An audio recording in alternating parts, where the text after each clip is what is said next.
Hello and welcome to Arcade Couch, the best place to chill with your friends and get your game goodness each and every Monday. My name's Don Blight. Joining me on the couch this week, Ashley Hobley. Dylan, excited to be here instead of playing video games. Would have been probably more helpful for recording this, but what are you going to do? Well, yeah, it doesn't help that I've moved recording time to Saturday morning when usually we do Sunday night, and that's a whole weekend of potential catching up on stuff we could have discussed, including Mixtape, which was discussing right before that. I'm just going to pin that until next week because I'm about halfway and haven't got a chance to finish it. So, but them's the breaks, you know? Sunday is Mummy's Day. Yeah. So, you know, would you ditch your mother to record on Sunday? Would you do that? No. Just rearrange. Do something earlier. What if I'm doing it at night time though. Yeah. All right, so we do have some news stories to go over, but yes, Mixtape next week, and then something else next week. Probably talk about too. I can't remember. Yes, I think there's something else that's out next week. All right, let's read this first. So, from Eurogamer, GTA 6 lands PlayStation 5 marketing deals. Take-Two head implies PC is not Rockstar's core audience. In an interview with Bloomberg, Take-Two host Strauss Zelnick explained how GTA 6 developer Rockstar always likes to release its games on consoles first. In his words, quote, "I think with regard to release like that, you're judged by serving the core." End quote. As a reminder, GTA 6 is slated to release this November on Xbox Series X and PS5, but will not arrive on PC at the same time. Zelnick elaborated further, stating that this means, quote, really serving the core consumer, and if your consumer isn't there, if they're not served first and best, you kind of don't hit your other consumers, end quote. This is despite him saying earlier in the conversation that when he initially joined Take-Two back in 2007, PC releases accounted for around 5% of overall sales. But that isn't the case now. In fact, Zelnick led into this spiel about releasing a console first and hitting that core audience by stating, quote, now with regard to a big title, PC can be around 45 to 50% of the sales, end quote. Journalist Jason Schreier seemingly asked Zelnick directly if another reason that GTA 6 wasn't coming to PC on its initial launch was due to Take-Two's marketing deal with Sony, to which the publishing CEO replied, quote, no, I mean, historically, Rockstar's gone to console first, end quote. So how does this affect what we've seen so far? Well, notably, all of GTA 6 trailer footage we've seen so far has been captured from PS5 consoles, supposedly giving us an accurate representation of what the final product will look like running on our home consoles. Yeah, I mean, that's sort of the main point. So my question is this. If a company has a marketing deal, which they do, whether or not they want to be openly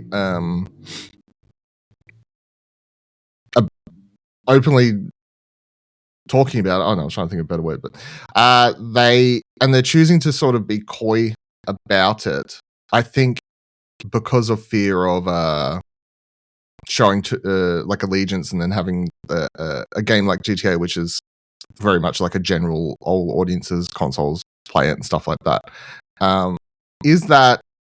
Should that be allowed? Is my sort of thing. Should you not have to be more just openly like, yes, we've got a marketing deal, or you know what I mean? Like it's just sort of odd to me that they're trying to sort of be coy about a marketing deal because they don't want to affect either Xbox players or PC players while also having a marketing deal. I don't have that much of an issue with it. I don't think it's I think it's probably built into the nature of video games where there's a lot of secrecy about those behind the scenes kind of stuff. It just seems, I mean, them thinking it's not coming to PC because they made a deal with PlayStation, then why is it coming to Xbox if they made a deal with PlayStation? You know what I mean? It's just a silly, thing, and yeah, I think I'm sure they don't want to step on the toes of PlayStation's marketing campaign for GTA 6, which I imagine would be quite extensive, and as they probably put a lot of planning into it based on, I imagine it wouldn't have been very cheap to get that agreement. You know what I mean? No, it costs a shit ton. Especially for GTA 6, you know. Yeah.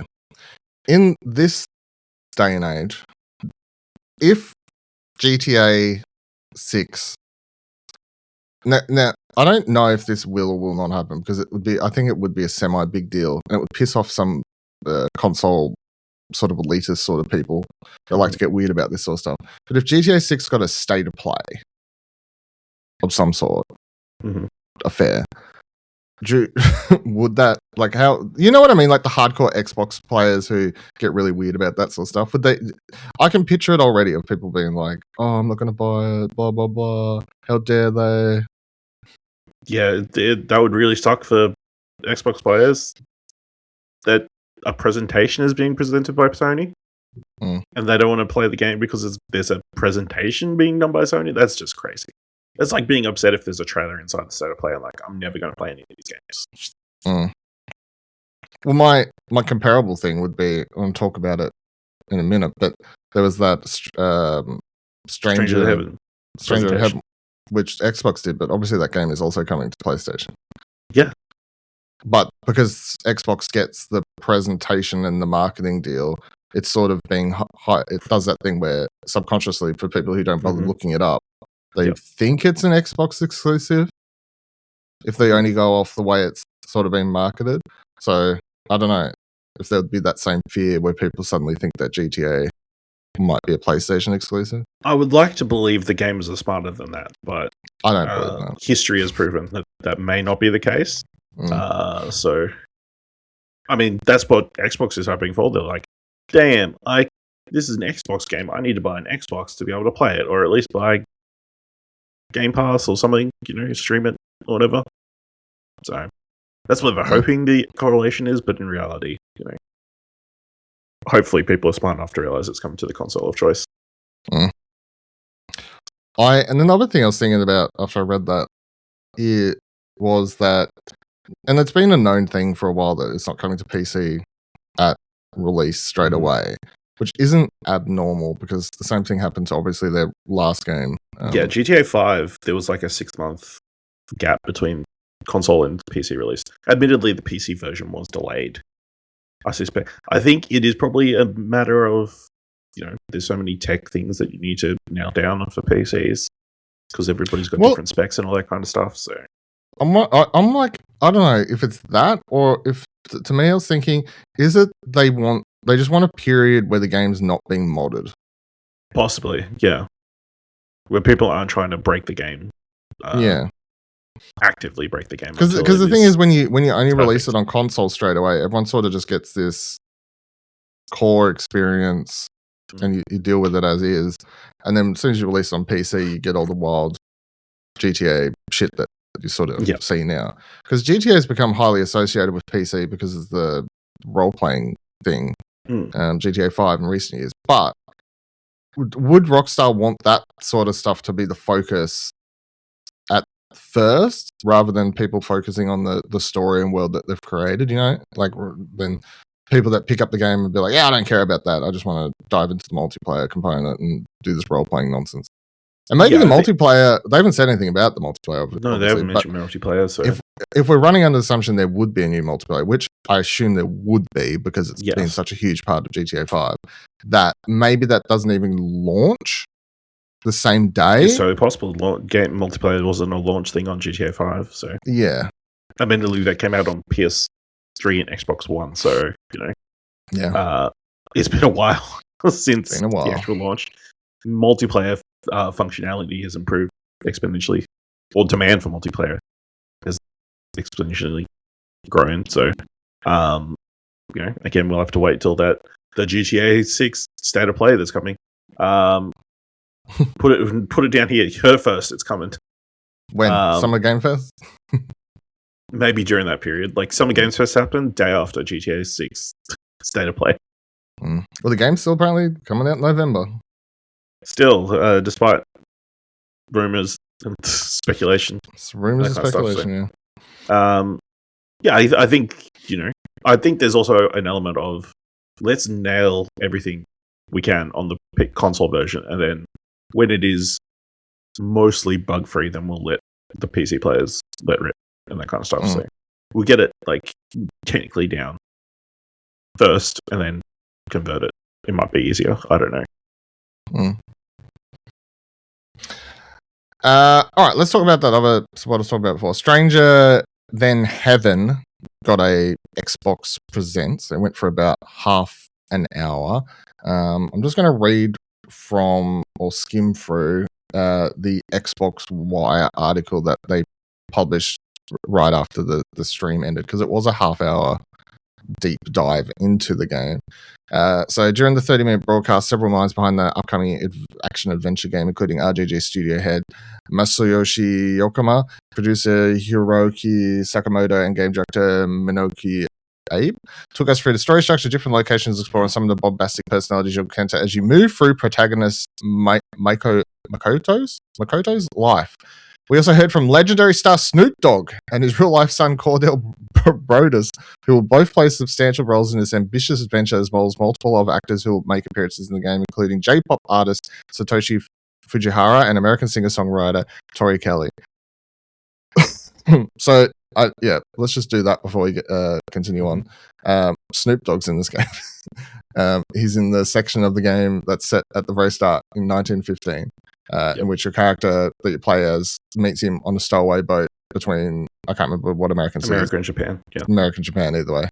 How do you feel about what was your reaction to Snoop Dogg being in a RGG studio game? I mean, it's not surprising. Well, yeah, I don't know. It doesn't feel surprising at this stage. Like celebrity cameos or like appearances in games, you know. Obviously, to a lesser degree, like the pirate game had some Aljo in it. Like, but I mean, he was like he's been trying to do voice acting or like been getting voice acting roles. So he's like, been doing, that wasn't more surprising. He's been trying to do more acting. And then, I guess. What's his face from Machete and that kind of stuff. Danny Trejo was in Infinite Wealth, so you know, it's not uncommon to see Western stars in the RGG games, at least of late. You know, so. Now, did you watch just the highlight trailer, the 4-minute version of this, or the full thing? No, I watched the full thing. Yeah, okay. So, just how funny did you find the interview with Snoop and his son, the back and forth, the way they were talking about their characters? Mean, they did a great job reading that teleprompter, you know? Yeah. They were selling it, you know? Yeah, they're doing the best. They were doing the best. I enjoyed it. So, the story. Stranger Than Heaven's narrative spans... Also, I will say, before we just continue on, this is a game, obviously, we've seen several times. Very excited about, but also it continues every time you see it. You're like, "What is this?" It looks so confusing because it was like, "Is it time travel?" All this sort of stuff, and like there was completely new franchise. Is it connected to like a Dragon slash Yakuza? Like, yeah, oh shit. Lots of questions and stuff like that. Sorry, I just got so excited, I smacked my mic. All right, so Stranger Than Heaven's narrative spans 50 years following the life of main character Makoto Daito. Born in the United States to an American father and Japanese mother, Makoto loses both of his parents very young and faces many struggles growing up in the West. In 1915, decides to find a way to Japan and stows away in a boat where he's caught by Orpheus Snoop Dogg, a cutthroat and charismatic smuggler, according to the actor himself. Makoto also meets Yu Shingo, a boy a little older than him who's also of mixed heritage, and his goal is to start a new life in Japan.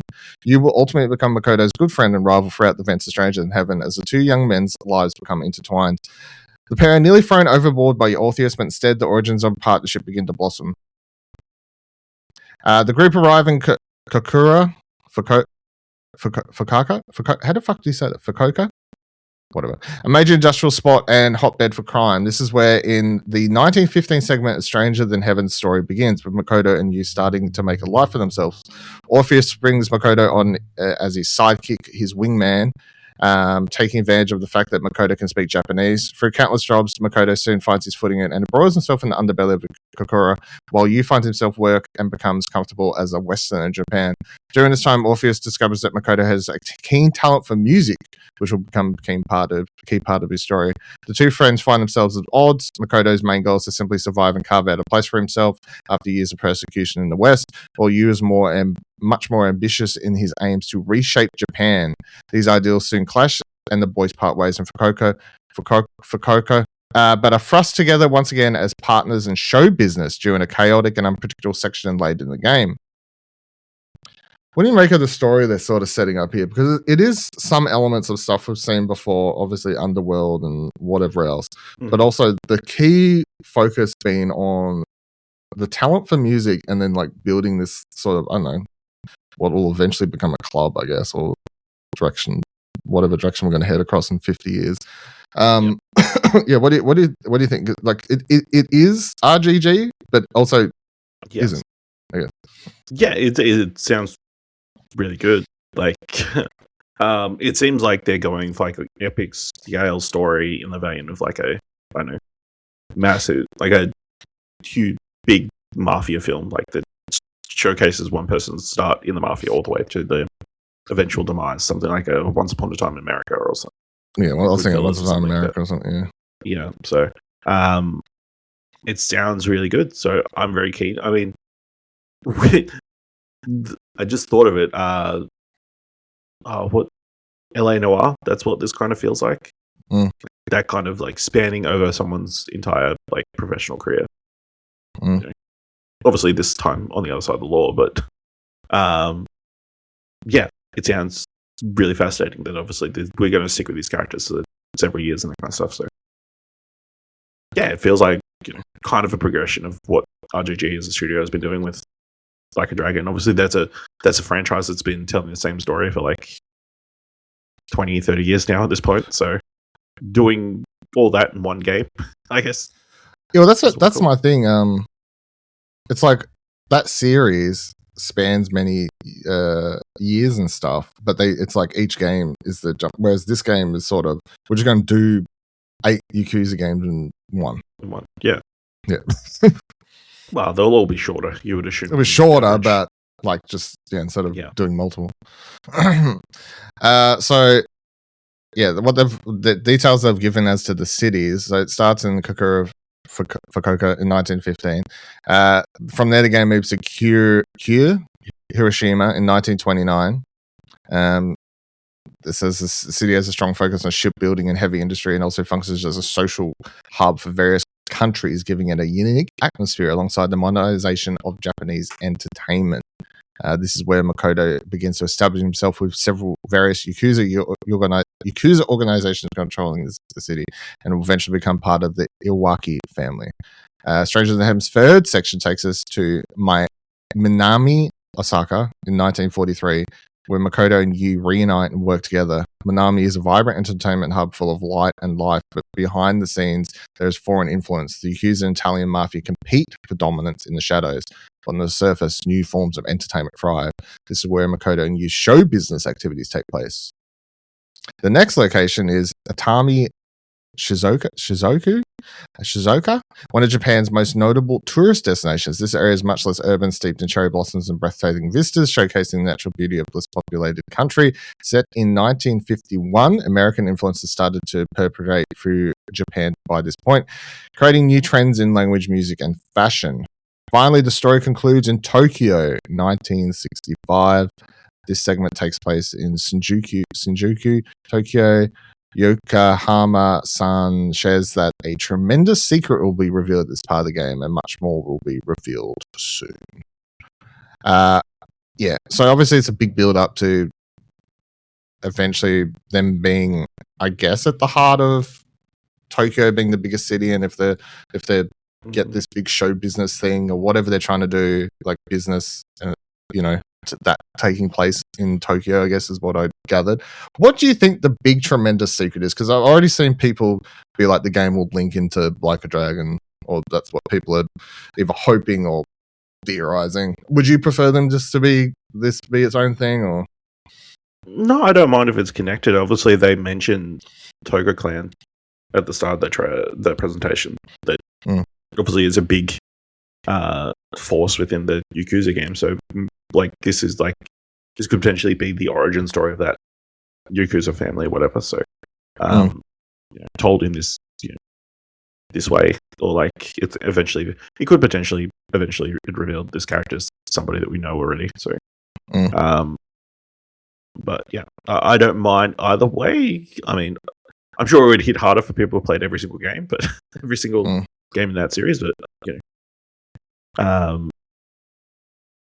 And also, I won't not necessarily expecting some sort of big twist or big connection. So if it comes, it comes. If it doesn't, it won't be the end of the world. So just go in with your expectations normal instead of it's all going to be wildly connected like Charlie Day.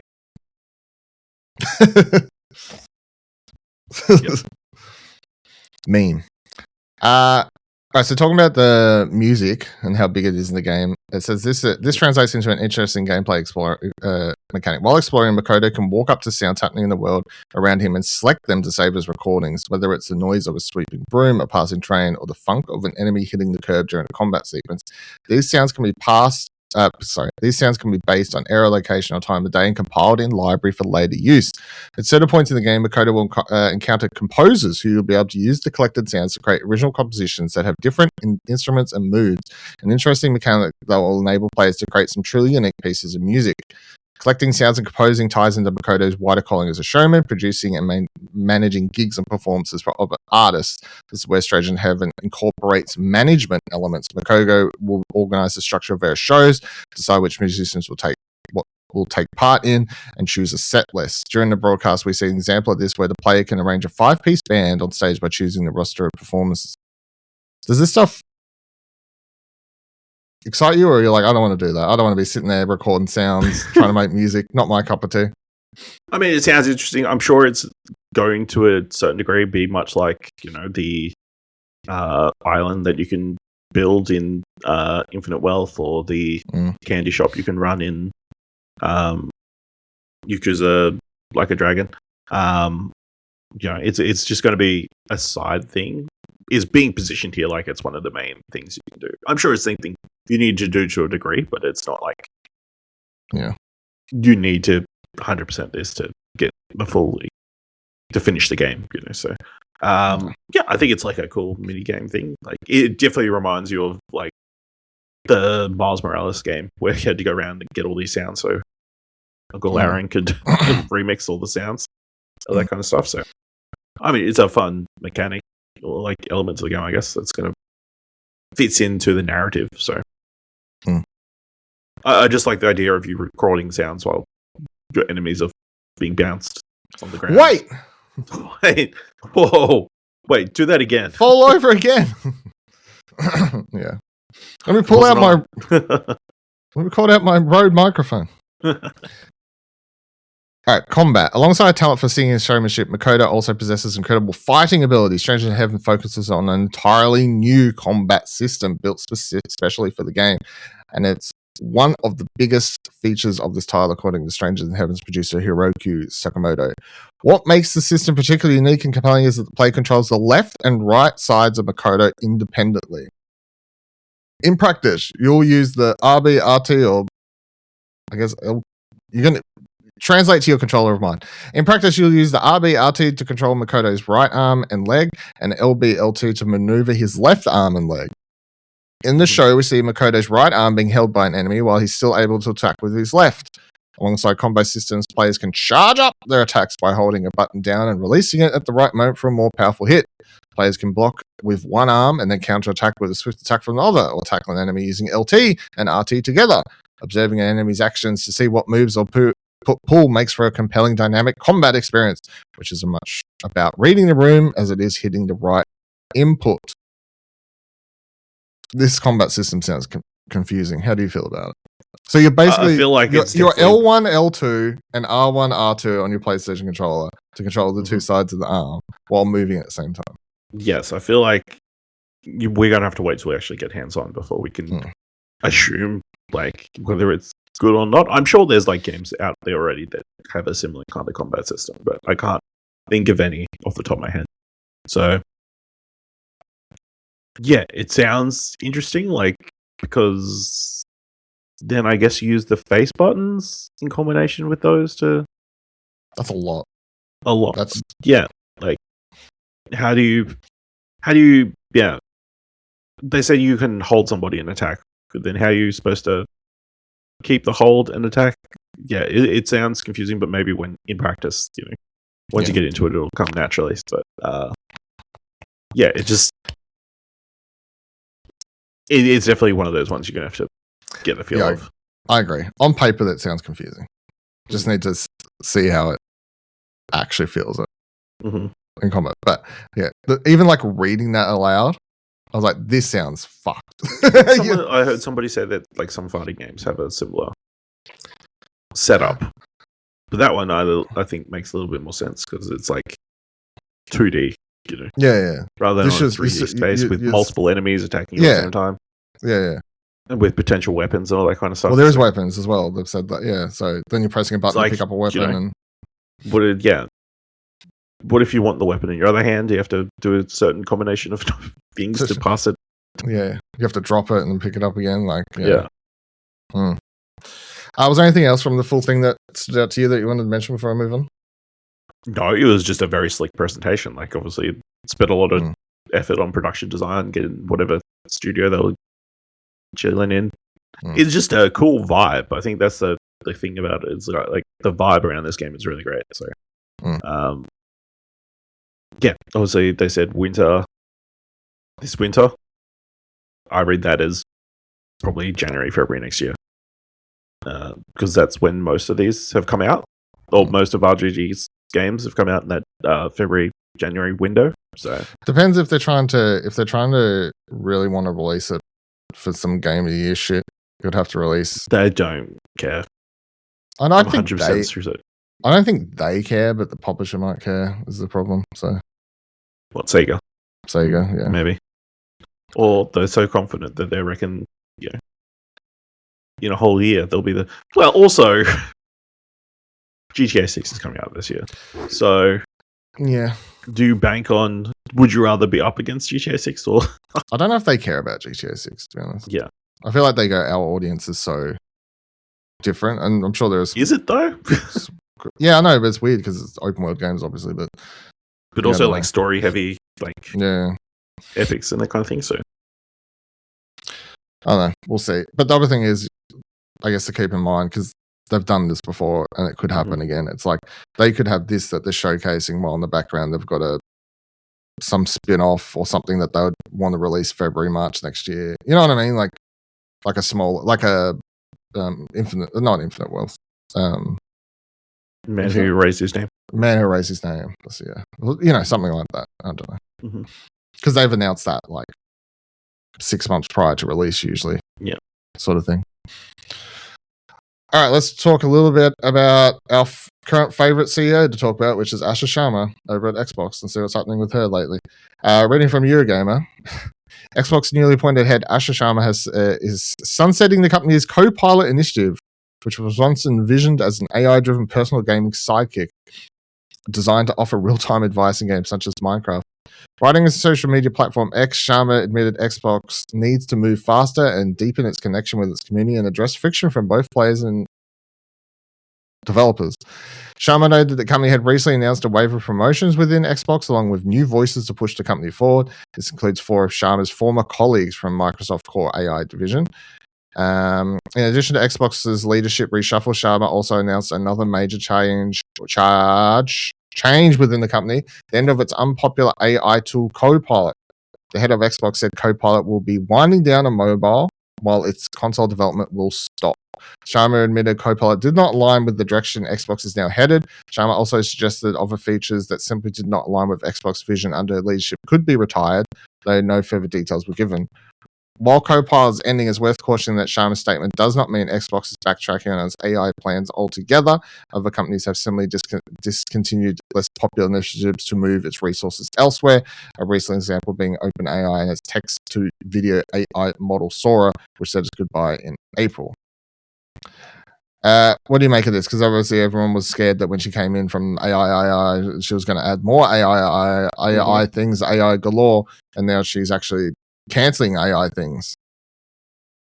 That tells you what being an AI does for you. It makes you want to get rid of AI and your stuff. You know, like, man, this is bad for us. We need to get rid of it. We need to kill it in the group. You know, fly too close to the sun. See the. Yeah, it's like she's seen the dark side. The error of the ways. Yeah, let's get rid of it. I don't know. It's weird. It feels like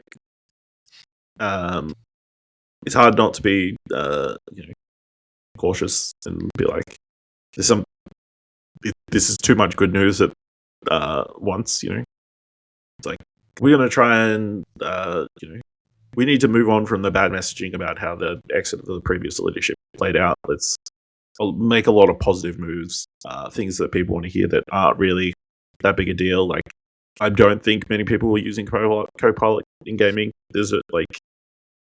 So dropping that feature is probably not that big of a loss.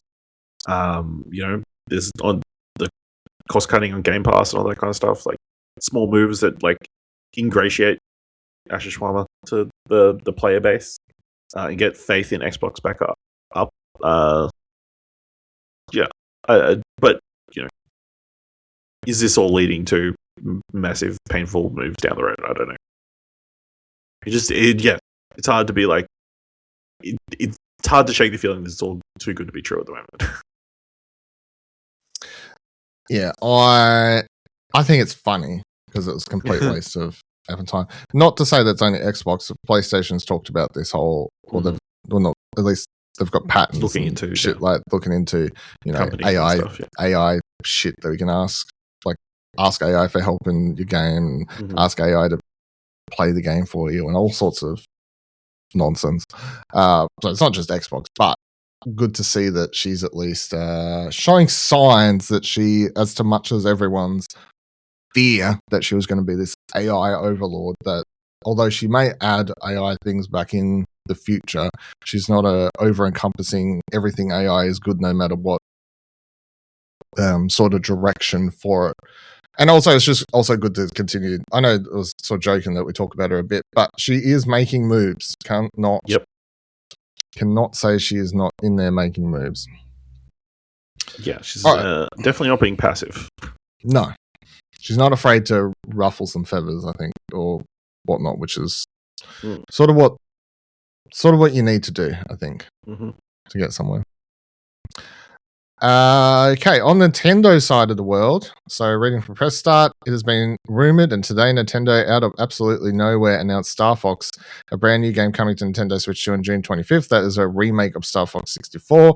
The game obviously has brand new graphics, totally redone cutscenes, and voice acting. The characters were describing as having new design that is more animal-like. The core game itself is quite faithful to the original, but there's a bunch of new modes, including a battle mode, a new co-op mode where one person controls the AR wing and the other controls shooting. You'll also be able to use a Nintendo 64 controller to play the game as well, which will result in a more faithful experience. It also revealed that game chat avatars are coming to the Nintendo Switch 2, starting with Star Fox characters. Yes. What do you make of this reveal? Because this is about the 5th time this game's been remade. So that's sort of how I feel about it. I mean, it's hard not to go, yeah, it's just another remake, of the same game that has been done pretty much every single console generation,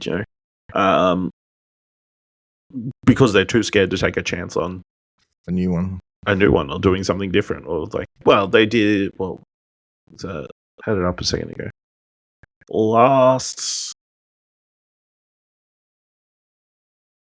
time they tried to make another one was Star Fox Command in 2006. Since then, they've done pretty much nothing except release the same game. They released Star Fox 2 on the store. There was a game called Star Fox Guard, which I've never heard of. So, yeah, I think it's interesting that this property that they don't know what to do with is constantly being remade. Maybe they're hoping that this will be the chance to, if this sells well, we'll be like justified in trying to make a new game in this franchise. But I mean, I think it looks good. I think I've seen a lot of opinions online that think they've ruined the designs of everybody in Star Fox, but it's hard. I haven't played any of the games in between when it came out in 64 and now, so my image of those characters in 64, this looks like a solid improvement on that. So can't say what's in between. Obviously, people would have also seen Star Fox in the recent movie, where the design was probably a little bit more streamlined, I guess, compared to this, which is a little bit more better design in the movie. Yeah, to be honest. A little bit more. That design definitely fits more within the movie and that kind of stuff. And even the anime, it would have been cool if it was like an anime version. This game would have been like that or something like that. But the thing I think they could make slightly more interesting is if they have more cinematics and that kind of stuff, like have more story stuff, like kind of built around this. I mean, they showed one prominent cutscene, which I can't remember if that's in the first game or not. Not like they said like the there is. prelude. They said they've added cutscenes. So yeah, like the cutscene where Fox and his team are like around the table, the like, table, talking about the plan. I don't think that's in the original game. So whether they had more scenes like that and kind of flesh out the story, that thus making the game a little bit more different to the versions that have come before. But I mean, gameplay wise, you know what you're getting. It's Star Fox. It's going to be Star Fox. It's on-rail shooter. You're going to go through all these different levels that you've seen before. These just going to look prettier, which is what you expect from a remake. So,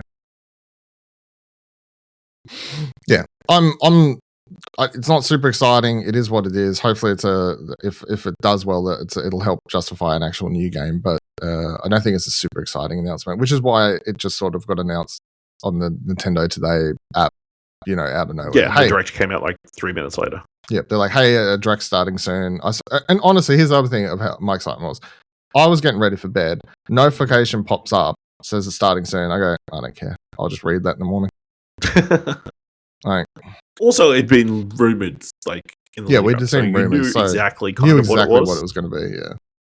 If the rumors had been, it's going to be new Star Fox, they're doing something new. Maybe more exciting. Maybe you would have been more excited, yeah. Yeah. I was like, remake, whatever.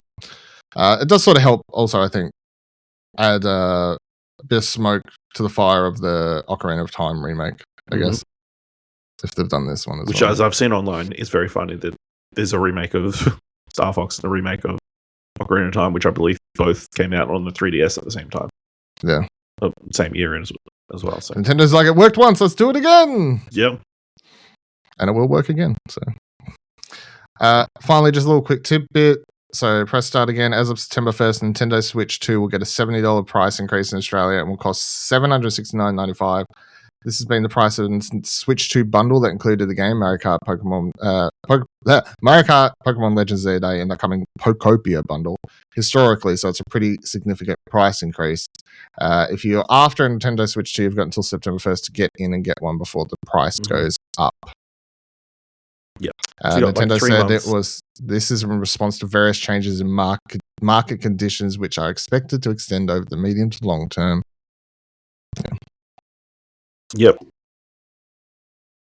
3 months to get a Switch. I guess not surprising because all the other consoles have kind of moved their pricing, and chips are hard to get and all that kind of stuff. But it is surprising that Nintendo is actually pulling the trigger. Like, obviously, they're the last ones to do it, so there's been a bit of goodwill that I've seen. Like, Nintendo, they're not changing their pricing. They're going to keep the Switch 2 at the same price, and now they finally had to because the market pressure, costs are getting too high. Yeah, I don't blame them. It's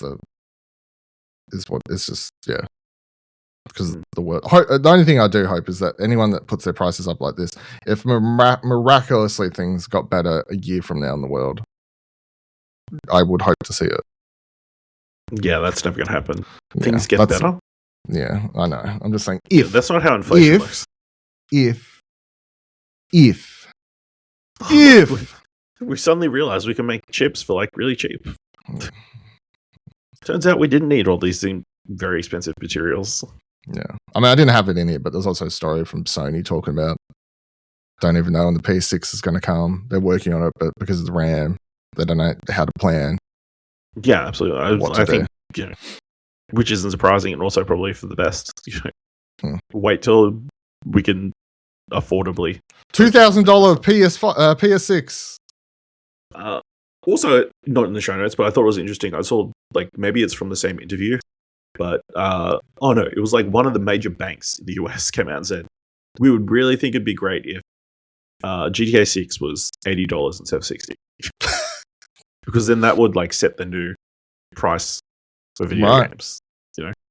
Also, people doing the math on how much GTA 6 needs to make to recoup its costs and that kind of stuff, and it needs to sell a ton of copies, that kind of stuff. So, I think it's interesting because obviously video game pricing, like for AAA stuff, has been the same since like the mid 2000s, which is crazy when you consider that every other form of entertainment has gone up in price since.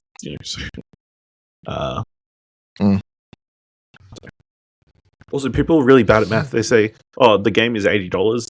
GTA, Rockstar's getting the whole $80." No. No. There's a lot of other people who need to get a cut of that $80. They're probably getting 20% or something. Well, no. Rockstar's probably getting like 50%. I'd be shocked if they get 50. I mean, they might. Bigger developer, but don't know. Who else do you think is getting a cut? Obviously, there's like Rockstar is the publisher, so. No, Take-Two is the publisher. Oh, well, Take-Two, I guess. So Take-Two owns Rockstar, so.